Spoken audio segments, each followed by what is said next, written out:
చెప్పుకున్న ఒక న్యాయవాది తన బూటుకాలు తీసి విసిరివేయడం జరిగింది. ఈ సంఘటనను బహుజన్ సమాజ్ పార్టీ తీవ్రంగా ఖండిస్తూ ఉంది. మాకు కూడా సనాతన ధర్మం కావాలి. ఆ సనాతన ధర్మం మనుషులందరినీ సమానంగా చూడాలి. ఆ సనాతన ధర్మం అన్ని కులాలను సమానంగా చూడాలి. ఆ సనాతన ధర్మం కులం పేరుతో మమ్మల్ని గుడికి బడికి దూరం పెట్టని సనాతన ధర్మం కావాలి. కానీ సనాతన ధర్మం పేరు చెప్పి ఈ దేశంలో మీరు ఎస్సీలు, మీరు బీసీలు, మీరు ఇది, మీరు అది అని చెప్పి కుల వివక్షలు పెడుతున్న సనాతన ధర్మాన్ని బహుజనవాదులుగా బహుజన సమాజ్ పార్టీగా మేము తీవ్రంగా ఖండిస్తూ ఉన్నాం. ఈ దేశంలో ఒక న్యాయమూర్తి తన ఇంట్లో ఒక డీసీఎం నోట్ల కట్టలతో దొరికితే ఆ న్యాయవాది పైన బూట్లు విసిరేయరు ఈ సనాతన వాదులు. ఈ దేశంలో ఎంతో మందిని మతోన్మాదం పేరుతో రేపులు చేసి జైళ్ళకు పోతే వాళ్ళ మీద బూట్లు విసిరేయరు సనాతన వాదులు. సనాతన వాళ్ళు ఎవరి మీద బూట్లు విసిరేస్తారంటే ఈ దేశంలో అట్టడుగు వర్గాల నుంచి అత్యున్నత స్థానానికి భారత రాజ్యాంగం ఉపయోగించుకొని అత్యున్నత స్థానాలకు వచ్చిన వారిపైననే బూట్లు విసిరేస్తారు. మరి ఎందుకు మీరు అవినీతి చేస్తున్న వాళ్ళపైన మీ బూట్లు విసిరని మేము అడుగుతూ ఉన్నాం. తక్షణమే ఎవరైతే బూట్లు విసిరేసారో ఆ న్యాయవాదిని దేశద్రోహిగా ప్రకటించి తిహార్ జైల్లో పెట్టాలని మేము డిమాండ్ చేస్తూ ఉన్నాం.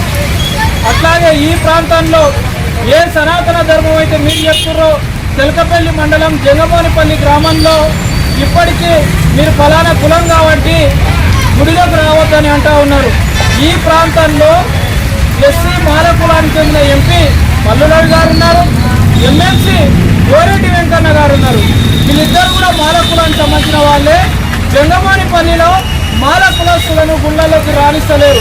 ఆ ఊరు ఏర్పడ్డప్పటి నుంచి మాల కులస్తులకు గుడిలో ప్రవేశం లేదని ఆ గ్రామస్తులు తెలియజేస్తూ ఉన్నారు. మరి మీరు ఎందుకు స్పందించరు? మల్లు రవి గారు, ఎమ్మెల్సీ గోరెడ్డి వెంకన్న గారు తక్షణం మీరు జంగమోనిపల్లి గ్రామాన్ని సందర్శించి ఆ గ్రామ దళితులకు ఆలయ ప్రవేశం చేపియాలి.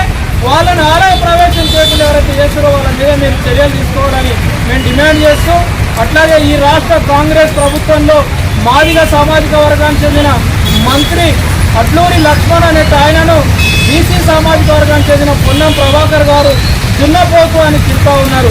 ఒక దిక్కేమో చీఫ్ జస్టిస్ గారి పైన ఖాళీ బూటును తీసుకొని విసిరేస్తారు, ఒక మంత్రి గారినేమో దున్నపోతని సంబోధిస్తారు. ఇలా ఈ దేశంలో మళ్ళీ కులం లేదని మాట్లాడతారు, మనుషులందరూ సమానమని మాట్లాడతారు. మరి మనుషులందరూ సమానం అయితే మన మీద బూట్లు ఎందుకు పడతాయి? మమ్మల్ని గుడికెందుకు రానియరు? మమ్మల్ని దున్నపోతని ఎందుకంటారు? ఇవన్నిటి పట్ల బహుజన బిడ్డలారా మనం ఎస్సీలం, బీసీలం, మైనార్టీలం ఏకమై బహుజన రాజ్యాధికారం తెచ్చుకొని మతోన్మాదాన్ని, మనువాదాన్ని, ముఖ్యంగా మనువాదాన్ని మన మెదళ్లలో ఏదైతే నింపినో మనువాదం, నీవు ఎక్కువ నేను తక్కువ, ఆ వాదాన్ని మనం మానద్రోహి మానవతావాదం, మనుషులందరూ సమానం అని చెప్పే మానవతావాదాన్ని ఈ దేశంలో ఎప్పుడైతే ఇంప్లిమెంట్ చేయగలుగుతామో ఆ రోజే ఈ దేశంలో ఉన్న మనుషులందరికీ సమానత్వం వస్తుందని తెలియజేస్తూ ముగిస్తాము.